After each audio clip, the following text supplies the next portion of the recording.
Hi everyone, it's Rebecca, and today I am making a video on how to download the newest version of Windows, which is Windows 10, without them being able to see all your browser history and your files and stuff like that, along with their trusted partners, whoever they are, that nobody knows about. But we are downloading Windows 10. And what you're going to do is you're going to go to the Windows 10 software download page, and you're going to find out what version of your computer you have, if it's 32 or 64-bit. Mine is 64-bit. And so what I'm going to do is I'm making sure my internet's on, which it is, and I'm going to go ahead and start getting the download. And you can save it to anywhere you'd like. Just click it, and it's an application file, and then just save it. Do this only after you've backed up all your files in case something goes wrong. And now,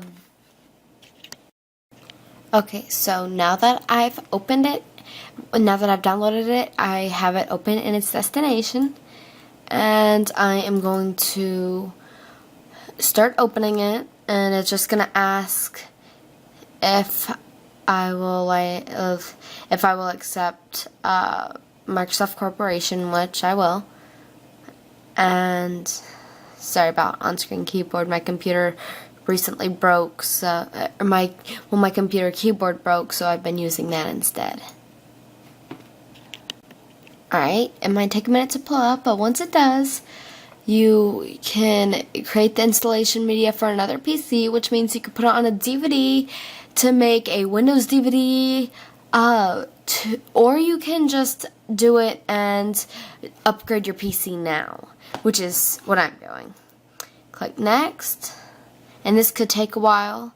You can use your PC while you're at it, but I wouldn't suggest it because it could make it pretty slow, but this could take a while, and it is downloading.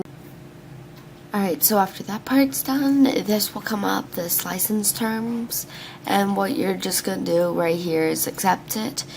After the download, install setup went, which took about an hour or so for me, but it might go faster or slower for other people. Let's wait on this part. At the moment, it's checking for updates, and that also could take a while like the other thing did before. Alright, now after that finished, what you're going to do is select what you want to keep, or just change it if you want to keep personal files and apps, and install Windows 10 Pro. If you don't want to keep your personal files, you can just click change what to keep and change that, but I want to keep it. Even though I backed up everything, in case something goes wrong, I don't want a chance of losing all my files. So now, after that, you're going to just click install, and this part will take the longest time. And then your computer will probably restart a whole bunch, as of what it says. But this part could take much longer than all the other things.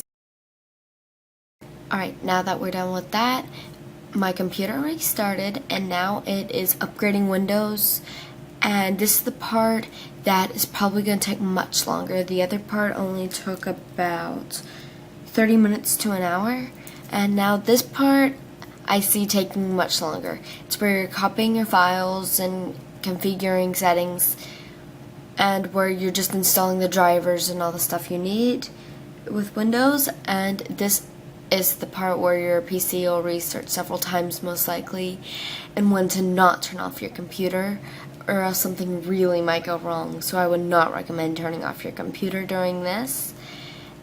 And after this is done, I'll show you.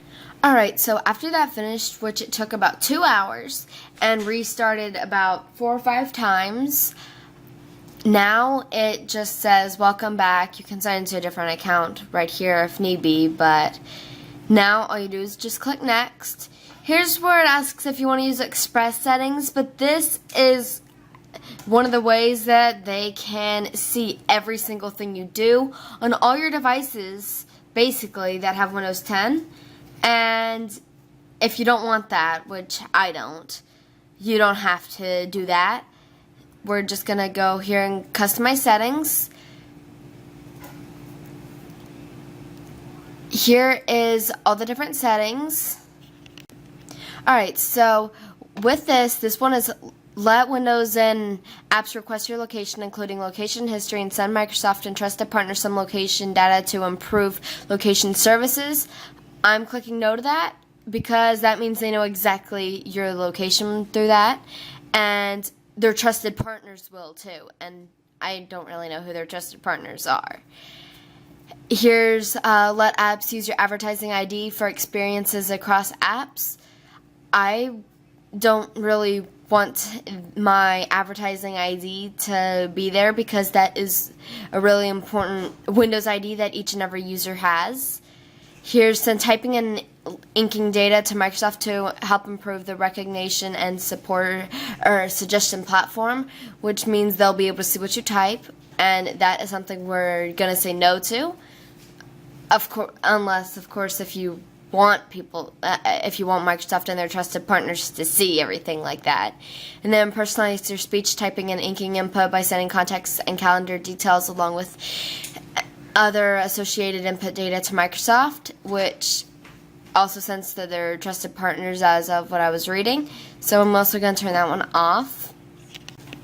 Alright, so now that we've selected no to basically all of these, well, all of them, we're going to just click next. And here's more settings to browse and select no and yes to whichever ones we want.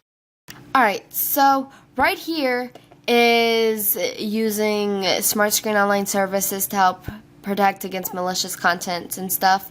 And I'm just going to leave that on because that doesn't really do as much. And here's right here where it says your browsing data will be sent to Microsoft, so that's definitely something I'm going to click no to.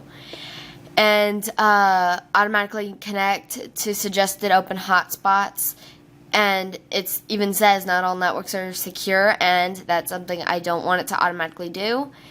And send error and diagnostic information to Microsoft, I'm clicking no to that one. And automatically connect to networks and shared by your networks shared by your contacts. I'm also clicking no to that one too. Alright, right here just saying new apps for the new Windows, and it has areas where you can go visit your photos, your music. Here's where you can rent and buy movies with the Movies and TV and Microsoft Edge. It is the newest Microsoft browser because they're finally killing Internet Explorer, which is really slow and not that great. And so that's really cool, and I can't wait to use that. And now it's finalizing settings and rebooting. It actually didn't have to restart. I thought it was, but it just sat at a black screen for just a minute. But now we're going to see it. It looks so much different than it did for Windows 8. Well, Windows 8.1. And what we're going to do is we're just going to log in right here. Now it just pops up and says hi. And they're setting things up for you. I have been waiting for this update since it was announced that it was going to be coming out, and been counting down the days. So it won't take long, it probably will, but it's setting up your apps and stuff. And I actually think this is going to take a long time, even though it says it won't. Alright, now that it finished, this is Windows 10, and I've been waiting for it for so long, and it looks so cool. Exactly what I was hoping it'd look like. As of all the pictures I saw, it looks exactly like it's supposed to. Now there's Cortana, Microsoft Edge, and so much cool things. I can't wait to use it some more. And, well, I hope you enjoyed the video on how to get Windows 10 without Microsoft being able to see everything you do.